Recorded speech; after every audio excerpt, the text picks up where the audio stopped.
Македонија како држава почна да функционира со решенијата на првото заседание на АСНОМ од 2 август 1944. Неоспорен е фактот дека во тој период се забележува релативна самостојност и сувереност.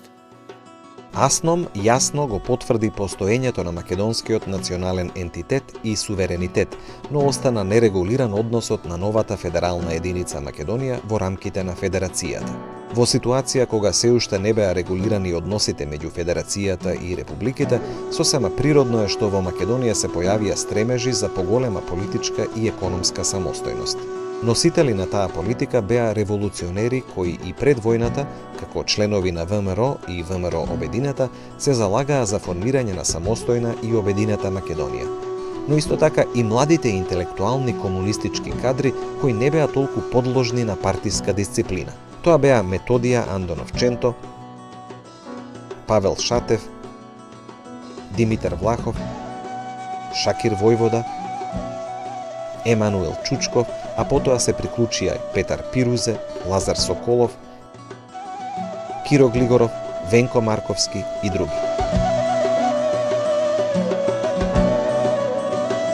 Тие ја гледаа иднината на Македонија во сојуз со југословенските народи или пошироко во Балканска федерација, но на база на сувереност на секоја од државите. Второто заседание на АСНОМ било искористено да се расчисти со пројавените тенденции за сепарирање на Македонија од Југославија. Присуството на Едвард Карделј на ова заседание, според британските аналитичари, не било случајно. Тоа имало за цел да ја осигури крутата верност кон партиската линија. Меѓутоа, македонските државни романтичари продолжиле по свое. Тоа било причина државното партиско раководство на Југославија на седницата на Политбирото во март 1945 да се осврне на изградбата на социјализмот во Македонија преку реферирањето на Миха Маринко. Присутните биле известени дека во Македонија постои затегнатост меѓу младите комунисти и старите ликвидатори. Во освртот на ликвидаторите, Маринко вели дека Ченто нема големо влијание. Централниот комитет е доста слаб. Лазо е политички најак, партиски добар, но тврдоглав. Стариот Влахов не работи. На седниците на Централниот комитет молчи. На собирот во Бугарија зборувал дека македонската емиграција треба да се врати во Македонија. Но Маринко смета дека сепак многу е добро расположението за Југославија. Македонското раководство тие сепак зависеа од еден центар, Белград. И мораше да се слушаат директивите што доаѓаат од озгора, затоа што се работеше за висока политика. Во дискусијата по реферирањето на Миха Маринко, Гилас предложил Влахов да се повлече од Централниот комитет, а Ченто да се казни партиски и дури да се исклучи. Карделј сметал: народот е со нас, но некомпромитираната буржоазија се обидува да се качи на чело, во што ја има поддршката на бугарите. Влахов е поопасен од Ченто, тој е туѓ елемент и на крајот ќе испадне од партијата, но се уште е рано. Темпо пак, од своја страна, мислел дека Ченто не представува опасен елемент и би можел да се превоспита. Александар Ранковиќ инсистирал дека најсигурен во Македонија е Лазар Колишевски и оти таму постојано треба да има сигурен другар. Состанокот го заклучил Тито, истакнувајќи дека во Македонија се уште не е изживеан михајловизмот. Тој живее во буржоазијата, па и во селанството. Партијата го популаризирала. Тие елементи треба прво на конкретни дела да се раскринкаат. Македонија мора да се задржува со сопствени сили. Треба да се риба Ченто во партијата. Влахов треба да се повика овде. Прашањето на тие луѓе треба внимателно да се реши. Македонија се уште ништо не дала за оваа војна и ние ќе мора да придонесеме повеќе да дава за војната и за обновата на земјата. Тука беше прашањето околу тоа што македонците внесоа во македонската национална програма пред почнување на вооружената борба 1941 година. И понатаму во тек на НОП. Тоа беа традициите од ВМРО и Илинден. Тоа беше револуционерната традиција на која се подпира и генерациите меѓу двете светски војни кога ја истакнуваа својата национална македонска посебност. Набрзо во текот на летото 45-та година на седница на пленумот на Централниот комитет на Комунистичката партија на Македонија во присуство на Лазар Колишевски, Цветко Узуновски, инструкторите Лилјана Чаловска, Вера Ацева, Владо Стругар, Благој Талески и Крсте Црвенковски, како точка 5 било поставено прашањето за скршнувањето во нашата партија и фракционерството. Во своето излагање, Цветко Узуновски Абас, одговорен за ОЗНА, зборувал за појавата на групашење, како резултат на неможноста комитетите да ги откријат незадоволните елементи. Таа група тврдела дека во Југославија не може да се ослободи и соедини цела Македонија, ами дека тоа е возможно само ако се бориме за посебна македонска држава, односно за Балканска федерација.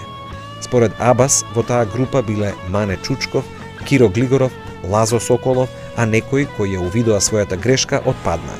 Но наместо да престане со својата активност, групата се проширила. Денес таму се Ченто, Венко Марковски, Апостолски, Киро Глигоров, Лазо Соколов, Пере Пирузе, Благој Хаджипанзов, помагани од Влахов Стариот, но и од страна на младиот Влахов. Тие по сите прашања си имаат своја линија, спротивна на партиската линија. Узуновски предложил да се заземе фронтален блок спрема групата и организациите да не бидат запознаени со имињата на незините членови. Сметал дека треба принципиелно да се удри по неа, односно по нивните идеолошки ставови. Пленумот бил свесен дека раскринкувањето не може да оди лесно, бидејќи одделни личности од анатемисаната група во некои средини уживале голем углед.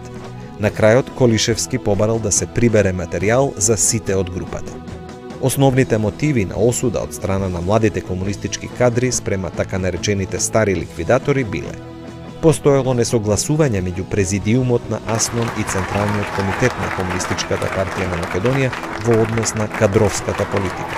Имено, президиумот се спротивставувал на решенијата во Македонија да се префрлат лица кои живееле во Србија, а во Македонија не биле доволно познати.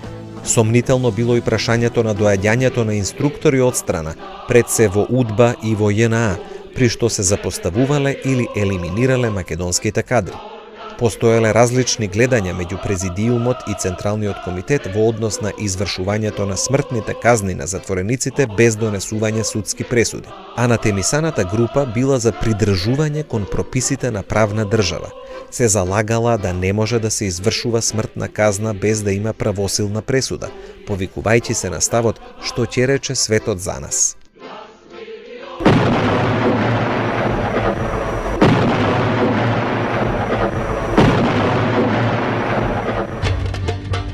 Незадоволство на пленумот предизвикал и фактот што во Македонија започна процесот на сменување на некои воени кадри или нивно поставување на пониски функции, а македонската војска почнала да се заменува со српски воени единици.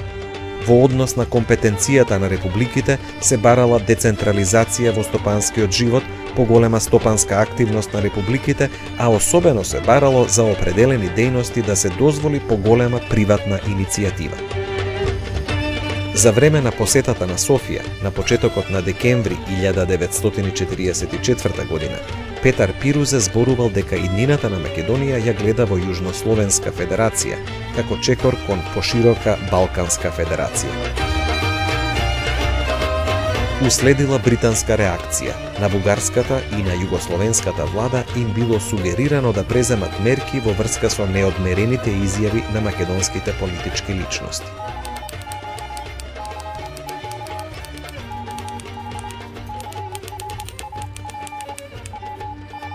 Централата во Белград во текот на 45-та година презеде иницијатива на еден од состаноците се дискутира на политбирото на ЦК на КПИУ да се расчистува со македонските сепаратистички елементи во Македонија. И е преземена иницијатива со нив да се расчистува поединечно. Во идниот период, централизирањето на Македонија се одвивало низ неколку фази. Во првата до формирањето на единствената југословенска влада на 7 март 1945 било допуштено живеењето на националните чувства на македонците. Во втората фаза, на второто заседание на АСНОМ, гласноговорниците на идејата за обединување биле политички изолирани. Третата фаза настапила со формирањето на првата македонска влада, кога Македонија била ставена под контрола на централната влада. И во четвртата фаза, во јуни 1945-та, Централната влада, наместо прашањето за обединување, го покренала прашањето за човековите права на македонското малцинство во делот на Македонија под Грција. Тие што беа етикетирани како сепаратисти и антипартиски елементи, завршија како што завршија. Кои на мермерот, кои во Белград под контрола на партискиот врв, кои во изолација. Со одржувањето на третото заседание на АСНОМ од 14 до 16 април 1945 година, во Македонија се заокружил еден многу значаен историски период, кој што завршил со формирањето на првата влада на Македонија. Поради тоа, 16 април треба да представува датум на завршувањето на Народно-ослободителната војна во Македонија, а потоа започнува така наречениот повоен период на развојот. Наместо Националниот комитет за ослободување на Југославија, кој за време на војната вршел улога на влада, на 7 март 1945 година се формирала привремената влада на Демократска федеративна Југославија. Истото требало да биде реализирано и во републиките. Така, на 16 април 1945 врз основа на заклучоците на третото заседание на АСНОМ се формирала првата влада на Демократска федеративна Македонија. Формирањето на владата на Демократска федеративна Македонија имало длабоко државотворно значење. Таа е првата влада во историјата на македонскиот народ. Од 2 август 1944 па се до 16 април 1945 нејзината функција ја вршел Президиумот на АСНОМ. По 16 април Президиумот на АСНОМ продолжил да функционира како Президиум на Народното собрание на Македонија со битно намалени ингеренции во законодавната дејност. Владата на Македонија станала основниот носител и столб на државната политика во Македонија. На чело на владата бил поставен Лазар Колишевски, во кој имала доверба Централната влада во Белград. На местото на антикомунистите и сепаратистите биле поставени млади проверени комунисти кои ја спроведувале сојузната политика. Партијата го контролирала целокупниот државно-управен и судски апарат. Партијата имала целосна контрола и врз полицијата. Партиската известувачка служба, Одделението за заштита на народот, ОЗНА, во 1946 година влегува во рамките на Министерството за внатрешни работи под името Управа за државна безбедност, УДБА. Нејзината улога била заштита на поредокот и дејност против сите оние непријатели кои не се согласувале со воспоставувањето на новиот општествено-економски систем. Иако владата на Македонија прифатила да се прилагоди кон централистичкиот систем на југословенското уредување, во некои области таа сепак дејствувала автономно. Со неа, Македонија го дооформила сопствениот систем органи на власта како современа држава. Првите непосредни избори биле одржани од 11 до 25 март 1945 година. Тоа биле и првите избори во историјата на македонскиот народ.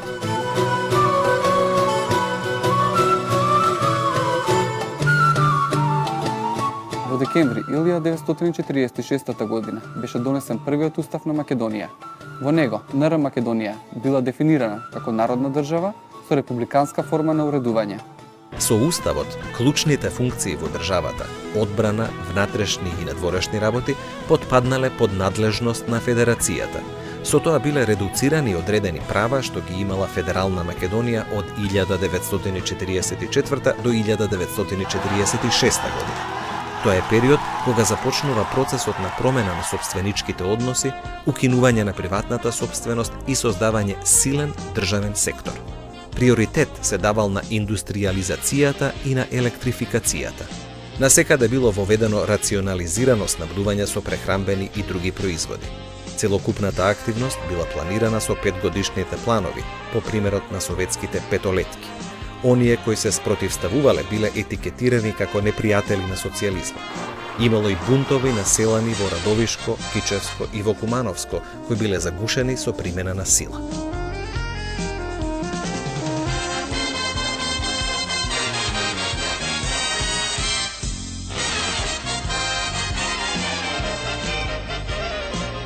Владата на Македонија со самото свое формирање започнала да води политика на јакнење на братството и единството на народите на Југославија, создавање цврста Југословенска федерација во која Македонија би опстојувала како нејзина членка. Голема моќ била концентрирана во рацете на Политбирото на Централниот комитет на Комунистичката партија на Југославија и на Комунистичката партија на Македонија. Се спроведувале идеолошки чистки на неистомислениците, неретки биле појавите на самоволија од страна на органите за внатрешна безбедност. Членовите на Комунистичката партија ги презеле сите поважни функции, како на југословенско, така и на републичко ниво. На првиот конгрес на Комунистичката партија на Македонија во 1948 година отворено беше инаугурирана партиската хегемонија. Тогаш се официализира антисталинистичкиот курс, што беше искористено за пресметка со поддржувачите на Информбирото. Сите овие лица кои што во периодот од 1945 година се против Југословенската федерација беа испратени во Белград, каде што беа задржани на превоспитување и со тоа нивната дејност некаде во периодот на 50-тите години замрува. Президиумот на АСНОМ, а потоа и владата, дадоа особен приоритет на изградбата на институции со кои требаше да се заокружи македонската државност. Уште во текот на војната, на 3 ноември 1944 во село Горно Врановци, Велешко, за прв пат беше издаден весникот Нова Македонија. Беа отворени првите гимназии во градовите Скопје, Битола, Прилеп, Штип, Кумарово, Струмица, Тетово и Охрид, а на 23 ноември истата година е формирана Националната централна библиотека Свети Климент Охридски во Скопје. На 15 декември во Скопје беше одржана конститутивна конференција на антифашистичкиот фронт на жените. Истиот ден беше издаден и првиот број на весникот Македонка, а потоа под наслов Просветена жена и првото женско списание. Во декември излезе и првиот број на весникот на турски јазик Бирлик. Радио Скопје. На крилјата на радио Брановите се пренесе в свет вистината за социјалистичката изградба во нашата земја. На 28 декември започна емитувањето на Радио Скопје со директен пренос од второто заседание на АСНОМ. До крајот на 1946 година беа отворени Македонскиот народен театар, Драмскиот театар, Театарот на малцинствата, а театри беа формирани и во другите градови.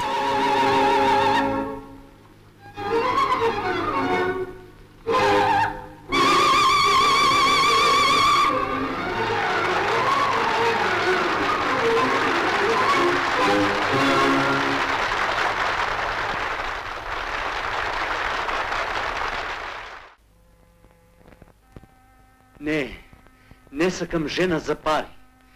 Јас милувам синка од чиста милост да ми дојде не за пари. О, речено, дека немаш, зато така зборуваш.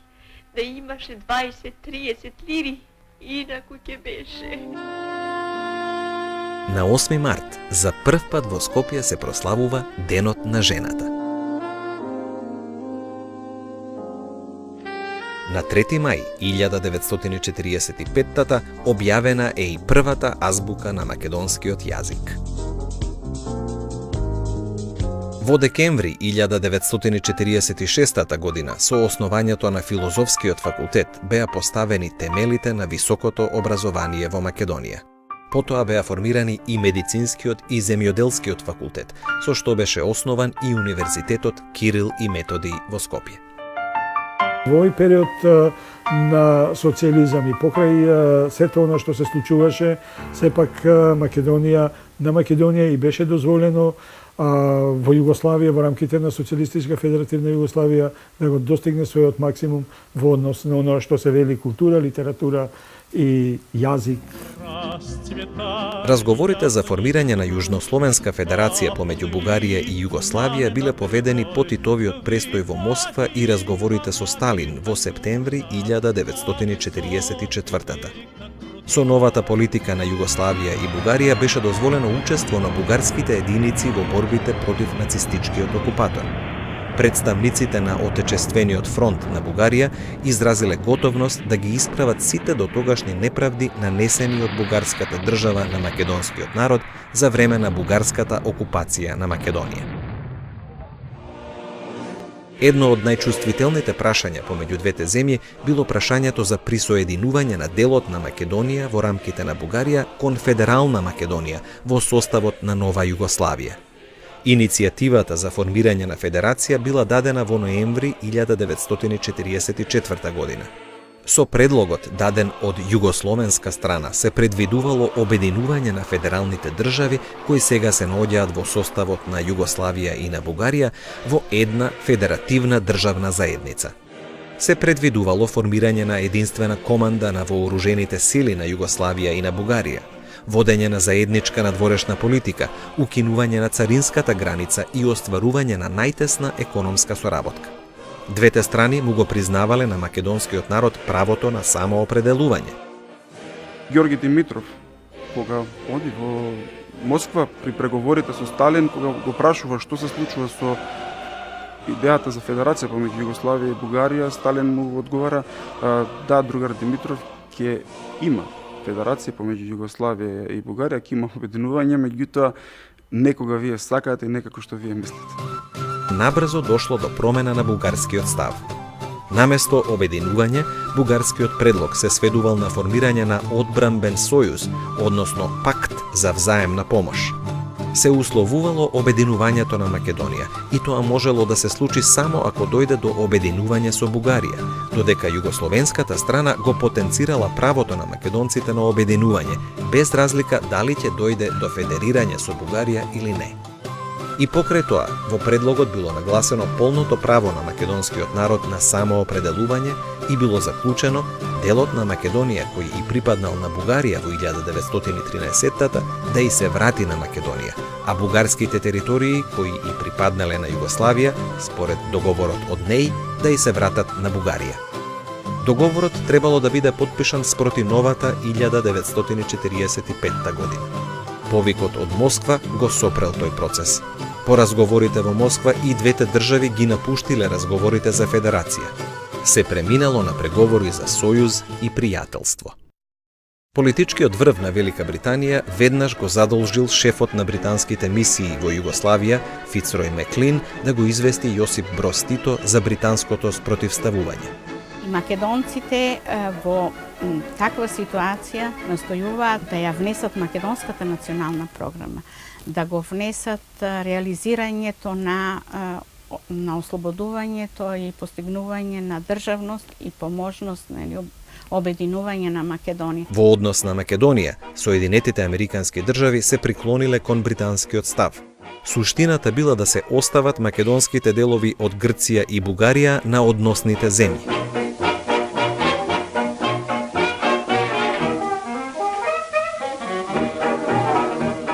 Сталиновите калкулирања со идејата за федерација меѓу Југославија и Бугарија биле само фасада зад која се криеле советските интереси на Балканот.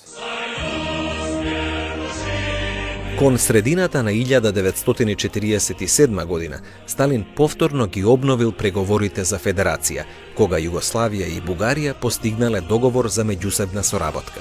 Со договорот се предвидувало максимална размена на стоки, нов режим на двосопственичките односи, културна соработка и подготовка за создавање царинска унија. Во двата потпишани договора воопшто не било споменато прашањето за делот на Македонија во рамките на Бугарија.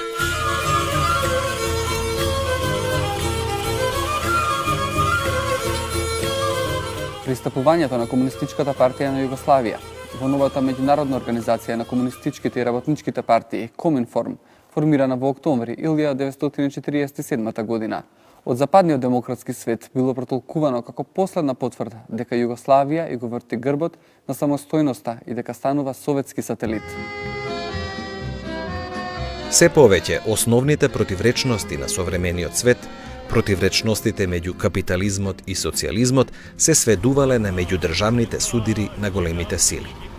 Така, Коминформот за основна цел имал прифаќање на советскиот модел на социјализам без приговор.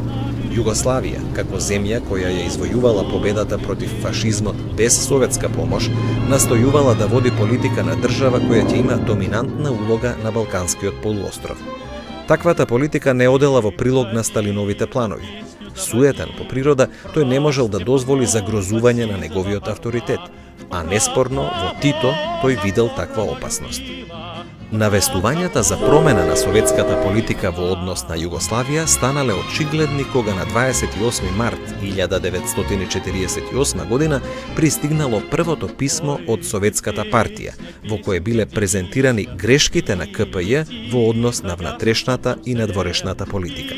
Југославија набргу останува изолирана, осамена, без пријатели и сојузници.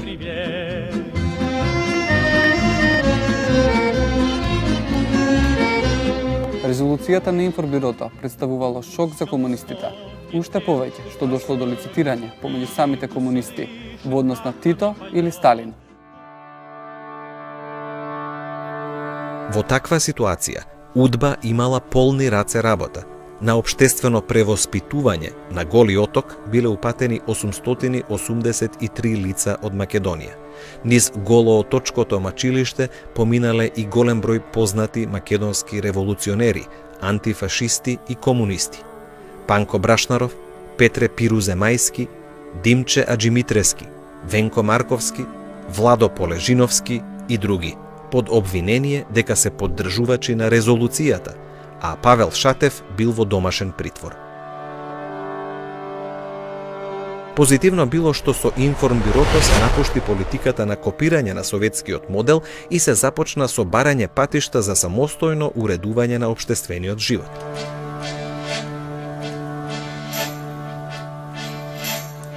Фактички, исконските или вековните непријатели, особено на Балканскиот полуостров, советите или русите и британците 48 година доаѓаат до иста точка, дека и едните и другите се против таа Балканска Јужнословенска федерација и решавањето на македонското прашање во такви рамки.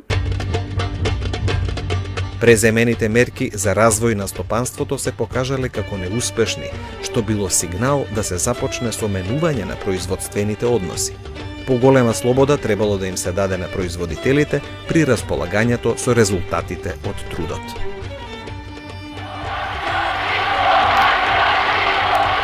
Драги граѓани града Скопје, зар смо ми заслужили то да се данас за толику страна подмече све могуче и со нације клевете против и руководства и против наших народа. Mi smo uvijek željeli mir. Mi smo uvijek željeli i vjerovali smo da se